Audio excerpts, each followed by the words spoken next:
Signals ऐसे हैं जिनको फोरियर की फॉर्म में रिप्रेजेंट किया जा सकता है।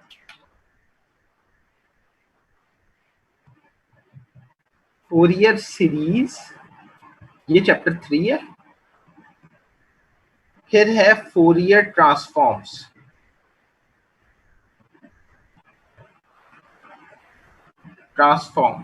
और ये जो ट्रांसफॉर्म्स हैं ये चैप्टर नंबर 4 है। तो हम अब चैप्टर नंबर 3 की बात कर रहे हैं, दैट इज फोरियर सीरीज। तो फोरियर सीरीज क्या है? फोरियर सीरीज जो है, फोरियर सीरीज आपके पास कहता है कि फोरियर सीरीज में आपके पास कोई भी periodic signal, any periodic signal is represented using sum of weights. Periodic signal को रिप्रेजेंट किया जाता है सम ऑफ वेट्स के साथ। अब लेट्स से कि मैं ये कह सकता हूँ F of X is equal to A naught by 2 plus A N cos of nx plus B N sine of nx। ये आपके पास फोरियर सीरीज की रिप्रेजेंटेशन होती है और इनके अपने अपने इंटीग्रल्स भी होते हैं। इनकी लिमिट्स आपको डिफाइन होती हैं कि लिमिट्स क्या होंगी और कहाँ से कहाँ तक लिमिट जाएंगी। तो ये डेफिनेटली ये यहाँ पे dx आएगा और इधर भी dx आएगा। तो ये आपके पास इन्फॉर्म करता है कि फोरियर रिप्रेजेंटेशन किस फॉर्म में होगी और कैसे तरीके से रिप्रेजेंट किया जा सकता है सिग्नल को। एक्सक्यूज मी सर, वो रिकॉर्डिंग ऑन है जी रिकॉर्डिंग ऑन है सर? नहीं जी, रिकॉर्डिंग ऑन नहीं है। रिकॉर्डिंग ऑन कर लेते हैं। चलें जी, रिकॉर्डिंग ऑन कर ली। पीरियोडिक सिग्नल क्या होता है? फोरियर सीरीज जो है वो चैप्टर 3 और चैप्टर 4 से मिलके बनती है। और चैप्टर 3 और 4 क्या होता है, ये आप चैप्टर 3 फोरियर सीरीज और चैप्टर 4 जो है फोरियर ट्रांसफॉर्म। फोरियर सीरीज क्या होती है? वो पीरियोडिक सिग्नल्स की फोरियर सीरीज होती है। किसी भी पीरियोडिक सिग्नल को मैं इस फॉर्म में करके लिख सकता हूँ। तो लेट्स से कि हमारे पास एक सिग्नल है और उस सिग्नल की एग्जांपल को सॉल्व करने की कोशिश करते हैं। मेरे पास है signal mod of x, f of x, mod of x। तो ये आपके पास पीरियोडिक सिग्नल है f of x mod of x dx। f of x क्या है? mod of x, और सॉरी dx नहीं, f of x is mod of x। अब mod of x को सबसे पहले हमने आइडेंटिफाई करना है, ये इवन सिग्नल है या ऑड सिग्नल है। कौन सा सिग्नल है ये सिग्नल क्या बनता है mod of x? इवन बनता है, बिल्कुल। तो अगर f of x को यूं लिख लूं, f of minus x is equal to minus of x, f of minus x is equal to x। तो ये f of minus x is equal to f of x which means it is an even signal. तो ये एक even signal बनता है। तो even signal के लिए ये कुछ कंडीशंस होती हैं, उसको मैं लिख देता हूं कि इवन सिग्नल के लिए आपके पास, इवन के लिए होता है कि f of x जो है उसमें a नॉट और a n नॉन जीरो होते हैं, नॉन जीरो। जबकि ऑड सिग्नल के लिए f of x में a नॉट और a n जीरो सर ये विजिबल नहीं है। ओह सॉरी, इधर लिख लो। तो हम बात कर रहे हैं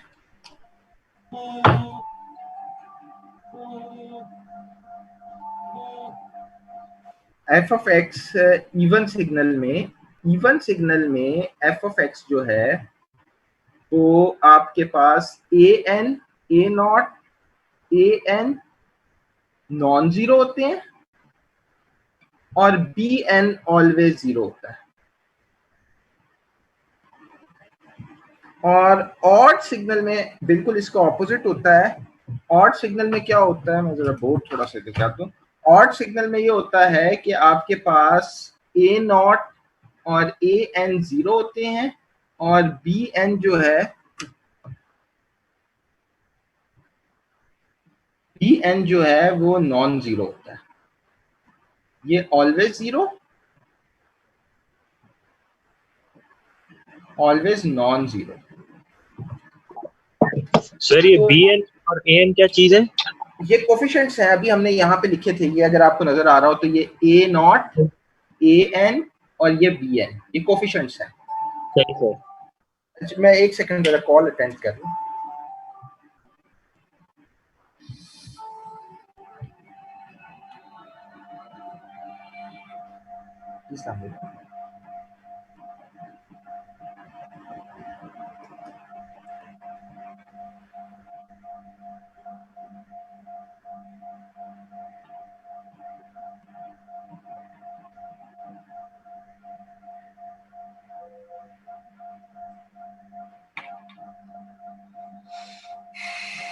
हेलो,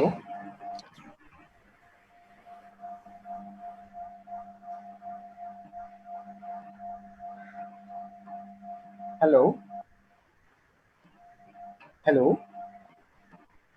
वाइसलाम जी। हाँ, मैंने रिजल्ट भेजा है इसका। मैं क्लास पढ़ा रहा हूँ अभी, ऑनलाइन पढ़ा रहा था मैं क्लास। तो अगर आपसे मैं 5 घंटे बाद बात करूँ, मैं बड़ी तफसील से बात करता हूँ। ठीक है, ओके।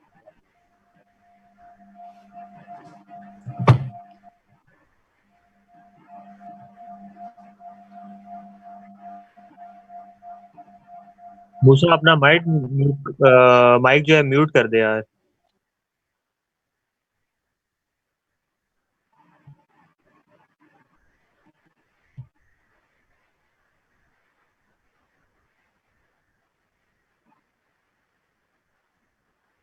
अच्छा, तो हम बात कर रहे थे A naught, A n, B naught, B n. अब ये बताएं कि ये कौन सा सिग्नल है? इवन सिग्नल था। तो इवन सिग्नल का क्या मतलब हुआ?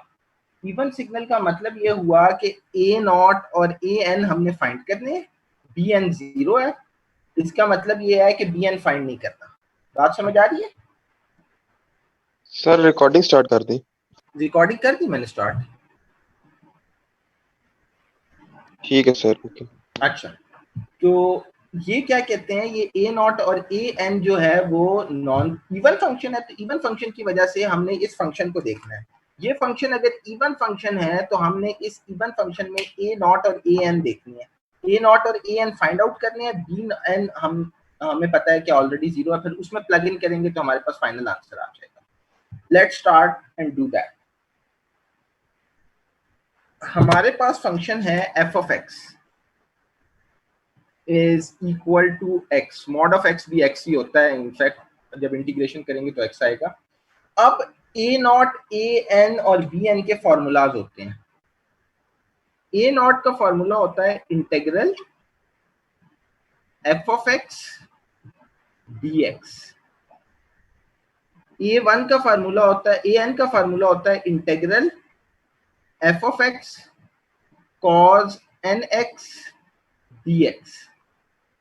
बी एन का फॉर्मूला होता है integral F of X sine N x D x. A naught, ये आपके पास फॉर्मूलाज आ जाते हैं। तो बी एन तो हमें ऑलरेडी पता है कि 0 है, और ए नॉट के ऊपर हम लिमिट लगा के इसको सॉल्व कर सकते हैं कि ए नॉट की क्या वैल्यू बनती है। तो अब हम देखते हैं ए नॉट को सॉल्व करने की कोशिश करते हैं। A naught is equal to integral of x D x. A naught is equal to integral क्या है, एक्स स्क्वायर बाय 2, और इसकी लिमिट आ गई। अब इसमें लिमिट्स डिफाइन होती हैं कि कितनी लिमिट के लिए आप इस फंक्शन को रखना चाह रहे हैं। लेट्स से हम इसको रखना चाह रहे हैं 0 टू पाई। मैं वैसे कह देता हूँ 0 टू पाई। फॉर एग्जांपल हमने इसकी लिमिट्स डिफाइन की है 0 टू पाई। ये आ गई 0 टू पाई, वैल्यू आ गई 0 टू पाई। तो ये क्या हो जाएगा, pi square by 2। A naught is equal to pi square by 2। इसी तरह ए एन अगर फाइंड आउट करना चाहें तो ए एन क्या होगा? सर मुकद्दम सुल्तान को सर तब करने जी, सर उसकी। अच्छा मुकद्दम सुल्तान वेट कर मैं रहे कर देता। ए एन क्या होगा? ए एन होगा आपके पास integral 0 to pi f of x, यानी f of x cos N x, f of x cos N x D x. A n is equal to 0 to pi f x कितना है, x cos nx dx। अब अगर हम बात करें इसको solve करना हो इस इंटीग्रल को, तो ये इंटीग्रल बाय पार्ट सॉल्व होता है। q integral v minus integral v derivative of u, ये फॉर्मूला होता है। अगर मैं यहाँ लिख दूं u integral v minus integral v derivative of u, तो u हम रख लेते हैं, डेरिवेटिव ऑफ u x रख लेते हैं। u हमने x को रखा हुआ है, तो ये वाला जो पोर्शन है ये u आ गया, और ये वाला जो पोर्शन है ये बन गया b। तो अगर मैं इसको सॉल्व करूंगा तो ये बन जाएगा x integral 0 to pi cos nx minus integral cos nx और d by dx of x। तो ये आपके पास वैल्यू आ जाएगी, और इनका सबकी लिमिट इकट्ठे लगा लेते हैं 0 to pi. I hope so नजर आ रहा है। तो an is equal to x, और ये इंटीग्रल इधर आ गया, और सॉरी ये इसको ऐसे कर लेते हैं, इंटीग्रल x और ये लिमिट इस तरह से। cos x का डेरिवेटिव इंटीग्रल क्या होता है? cos x का इंटीग्रल होता है sine of nx divided by n minus integral sine of nx divided by n, और ये लिमिट वही जा रही है 0 टू पाई।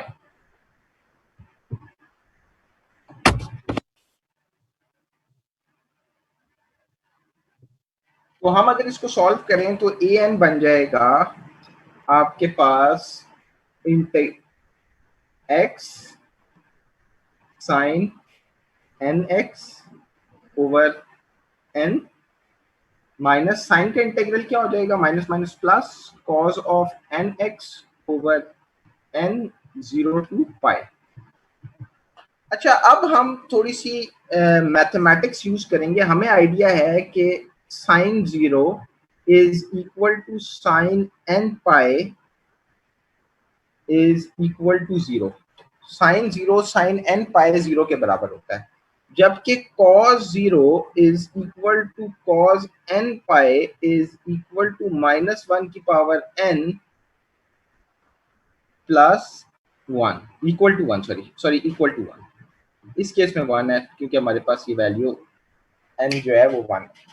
तो ये वैल्यू इस तरीके से आती है, n अगर आपके पास 1 होगा तो ये -1 आ जाएगा, n 2 होगा तो ये 1 आ जाएगा, तो सो एंड सो फोर्थ आपके पास फंक्शन बनता है। अब अगर मैं इस फंक्शन को यहाँ पे रिजॉल्व करूं तो बनेगा an is equal to x sine nx, upper limit put करें, sine of n pi divided by n plus cos of n pi divided by n minus x sine of 0 divided by n plus cos of 0 divided by n, ये value बन जाए।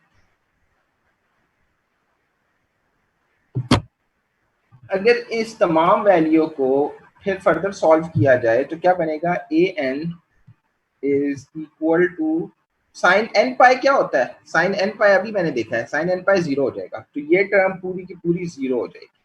cos n pi क्या होता है, -1 की power n, तो ये आपके पास हो जाएगा -1 की power n over n sine 0 into x 0 हो जाएगा, ये ऑब्वियसली वैसे भी 0 है, साइन 0 0 होता है। cos 0 क्या होता है, 1 प्लस n, तो ये आपके पास वैल्यू आ गई an की। an की वैल्यू क्या हो गई, 1 बाय n -1 की पावर n प्लस 1, और a नॉट अभी हमने निकाला था, a नॉट क्या सॉल्व किया था, पाई स्क्वायर बाय 2, a नॉट हमने सॉल्व किया था पाई स्क्वायर बाय 2, बल्कि पाई स्क्वायर बाय 4 बन गया था, एक अपना फॉर्मूले का टूट गया।